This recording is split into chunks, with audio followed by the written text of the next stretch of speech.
Hello and welcome to episode 8 of Red Plays Pokemon Sun.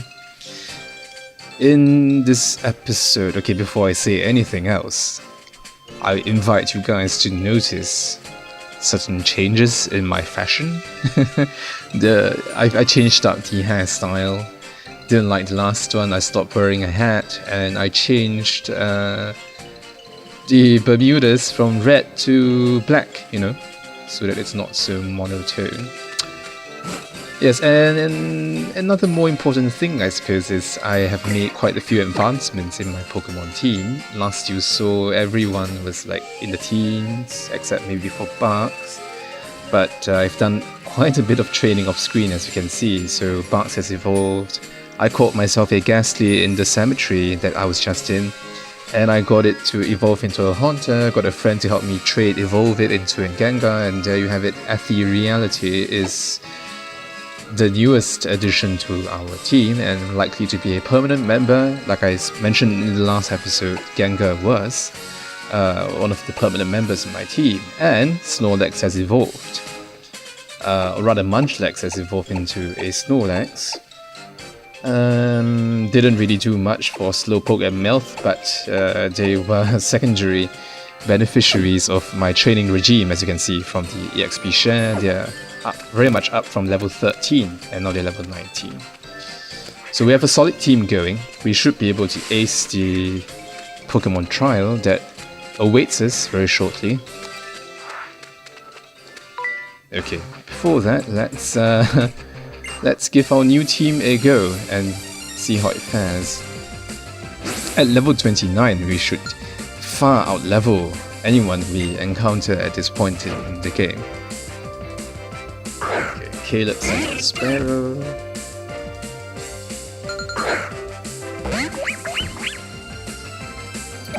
Alright, now I just feel bad for it. We're almost four times the level of this Sparrow over here. We could probably pound it to that, but it's just water gun.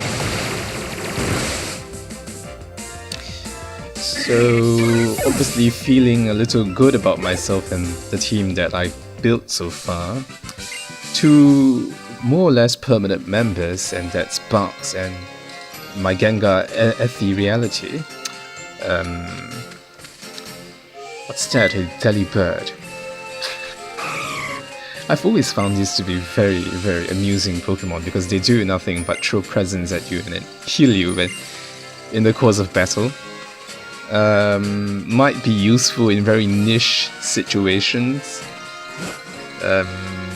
Because I'm given to understand that the SOS mechanic, by that I mean the mechanic by which Pokemon call for help, is actually how you get to encounter better Pokemon in the course of this game. Okay, so it seems like we've gotten reunited with the Team Skull Numskulls. So Grunt A is apparently...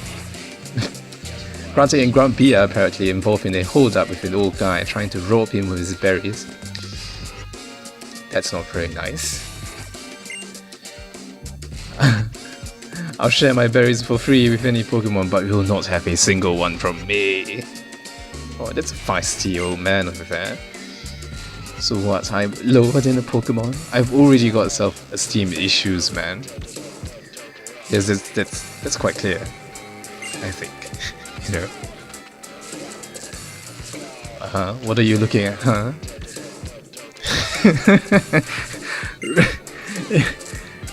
Well, that really reminds me of how, just petty gangster wannabes behave, at least in my country. They get all upset that you're staring at them, or they think that you're staring at them, and then they come and confront you about why you're staring at them and all that. Petty stuff, but well, that happens. Funny nonetheless. I usually just walk away. I've had like one or two encounters of the sort, and just don't want any trouble. Just let me be on my way, just going for lunch. I mean, sometimes they do sport rather, strange fashion choices, and you can't help but maybe linger your gaze for a moment longer. But, oh well. No harm done, So let's take care of these Team Skull Numskulls for this old man over here. You know, I would like to fight both of them, but if it's going to be consistent in a pattern so far, I only get to fight one of them. Which is a shame, because they should give pretty decent EXP at this point in the game. Oh, well, maybe not, considering Barks is 3 times his level, but still.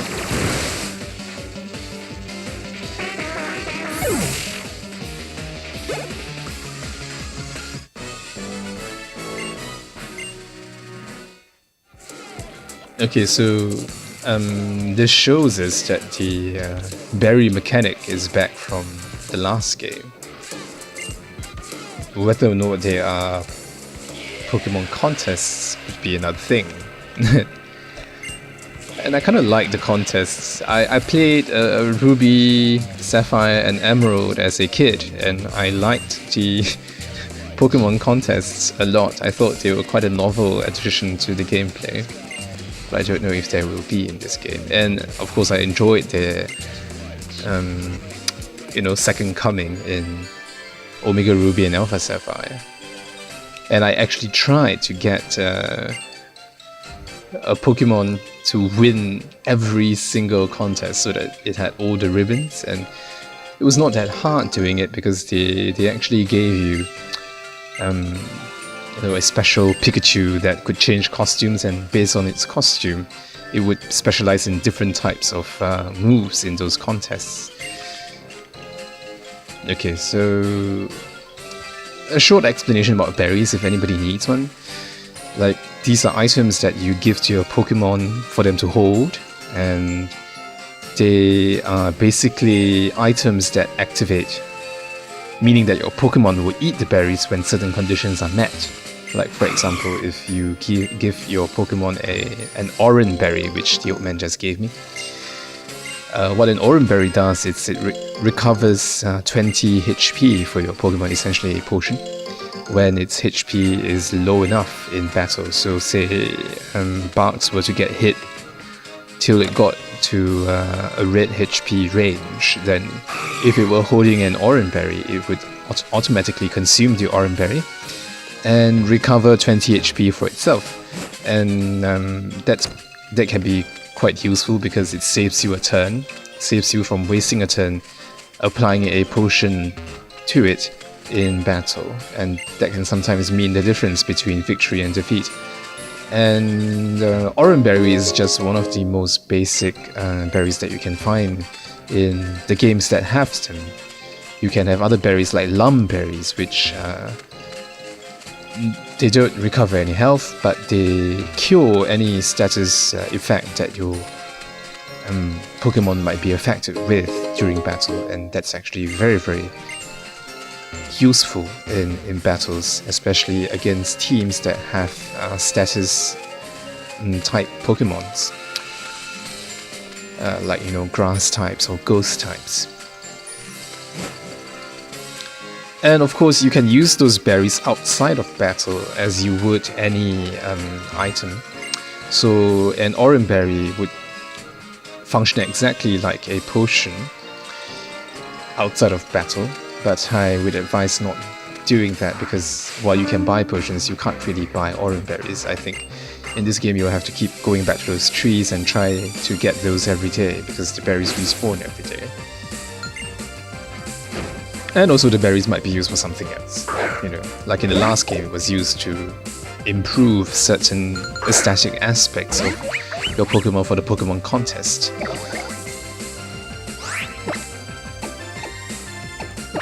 Okay, we have another trainer battle over here. And shouldn't be a problem. Yep, it's expected. Now, in the last generation you could grow berries, at least in Omega Ruby you could. I'm not sure if you can, because we checked the box earlier, right, and you did see that there was fertilizers in those boxes. And there was a field over there, but I've tried planting berries and so far nothing. Maybe I'm missing something and somebody else can some of you can enlighten me in the comment section below, and that would be very much appreciated.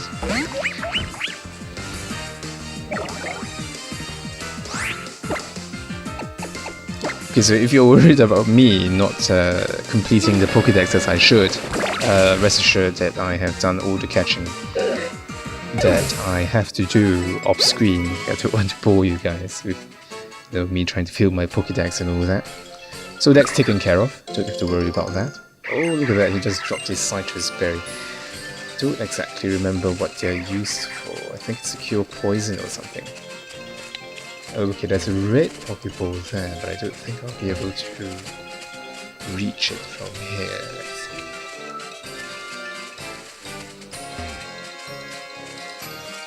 see. That's alright. We'll come back for it at some other point in time. Let's move on. So we're so close to the next red flag, I want to make progress. Yes, and do let us know if you think we're making progress too slowly and what you'd like to see in our videos. I've done 7 episodes so far, but I mean, I've gotten, you know, some views, around the hundreds, but so far nobody has commented. I mean, not surprisingly, it's just started out, but I'll really appreciate any feedback, and I'll try my best to, you know, respond to it and make videos that you guys like to see, because really that's what we're here for. We're here to entertain, and we want to make sure that you're entertained by watching our videos. Okay, Yungus, which reminds me that we'll be encountering normal type Pokemon, because I think Captain Elima used the Yungus. And we're prepared for that, because I do remember teaching my Snorlax a fighting move, Brick Break, I think it was.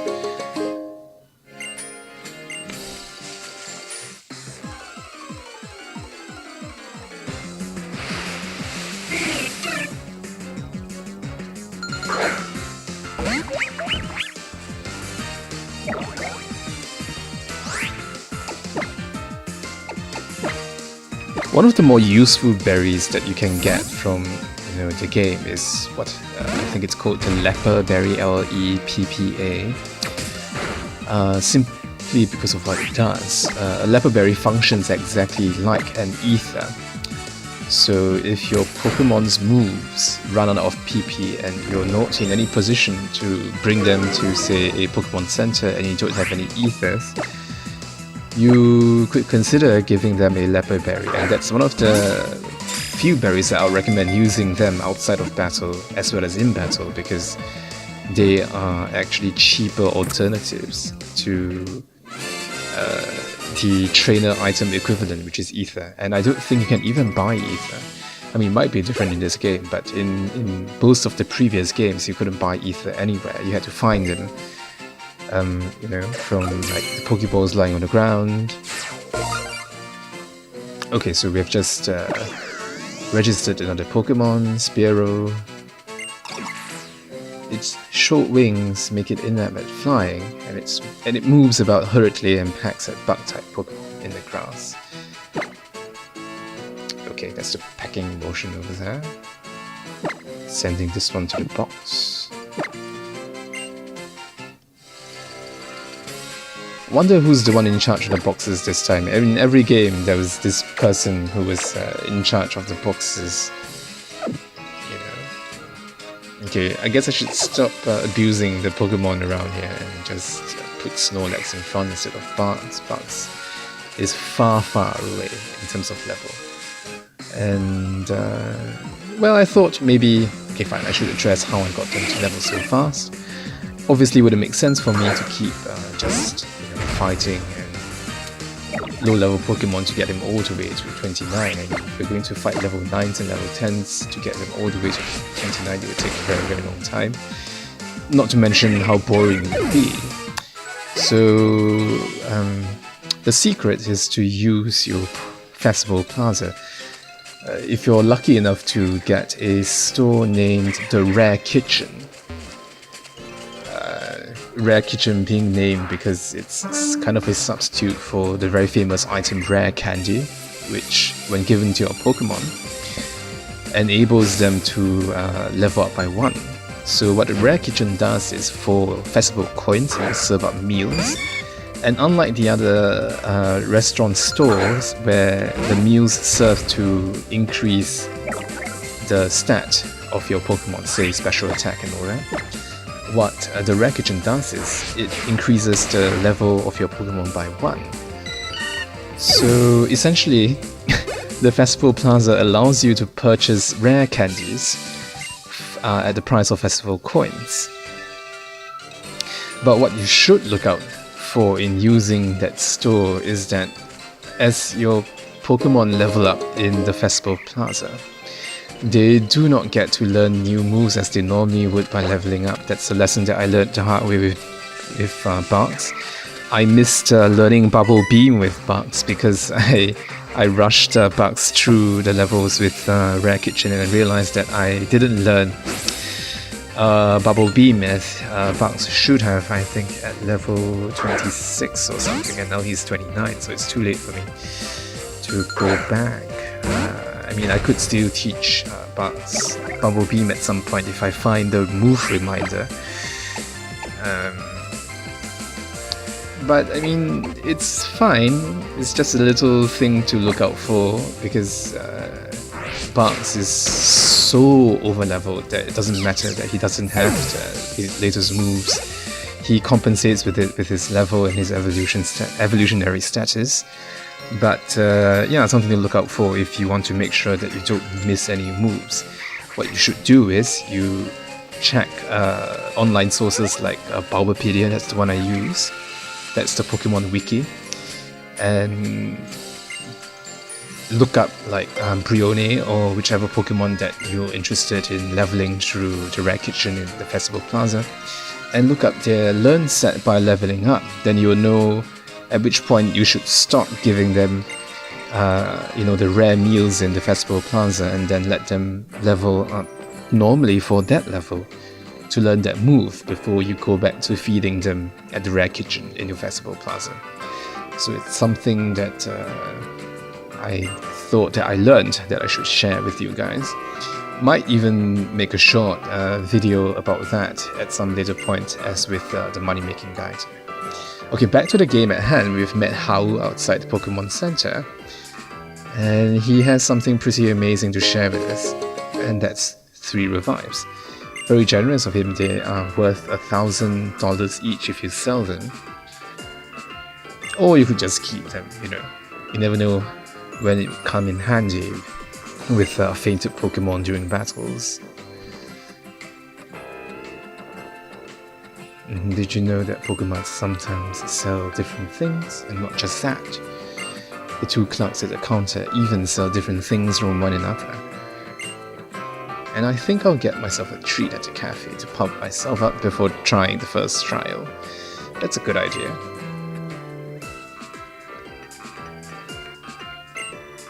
Okay, let's rest up our Pokemon. They were very hurt, but still, they deserve a good rest from working so hard.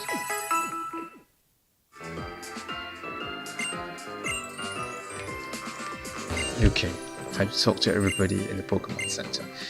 And this lady has a favor to ask. Okay, so I think she wants us to catch a cutie fly. And we've already done it. Or have we not? Oh, okay, I don't think we have. But should be relatively easy. I think we can find cutie fly in the tool grass just outside. And this lady wants to trade Spearow for a Machop. Why not?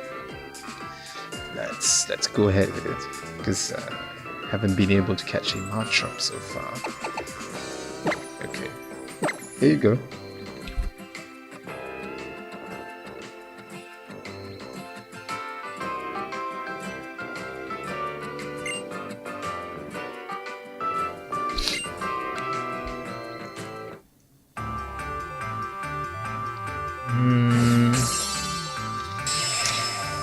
Might consider, I don't know, I had to think about it, but I might consider adding Machop to the team, because having a fighting type early in the game is invaluable.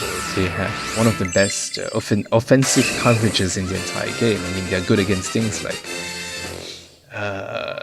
you know, dark types,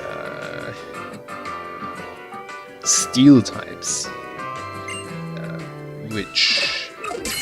which would confound many of the other types that typically make up a team.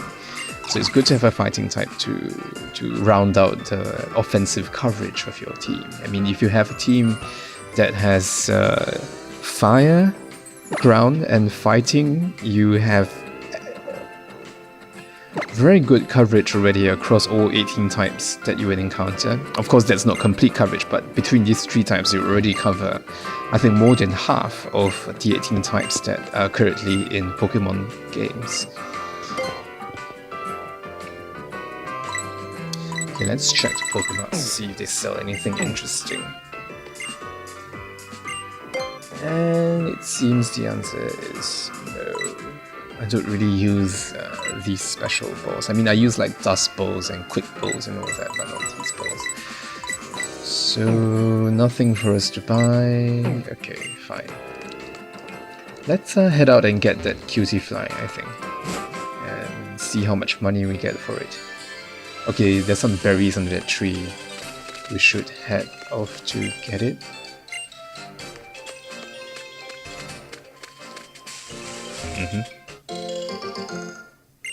Okay, orange berry, leopard berry. Excellent. I want leopard berries. And Chester berry.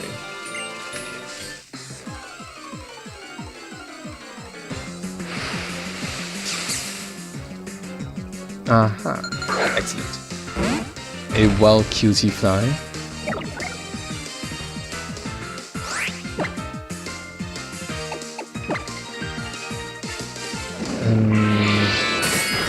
Okay, so we'll just use hold back on it. Snorlax, our capture specialist. And this should be an easy capture. Oh, for those of you who are wondering what color and hairstyle I'm using for my avatar in game, it's Modern Coiffure, I think. Modern Coiffure. And honey, I think it's honey blonde, yes. Kind of gives you this nice windswept look that I like very much. And I'm also currently using green contact lenses. If that if that information is useful to anyone. Okay, very good. Let's take a look at the Pokédex entry. Cutie fly. Number... okay.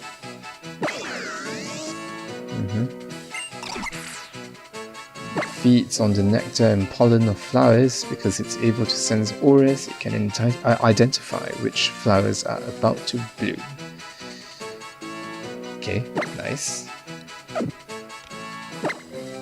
Send this one to the box and let's speak to the lady who's here on a honeymoon, apparently. I guess a Hawaii-like place would be nice for a honeymoon if you're into that kind of thing. You know, like surfing, tropical weather, sun tanning.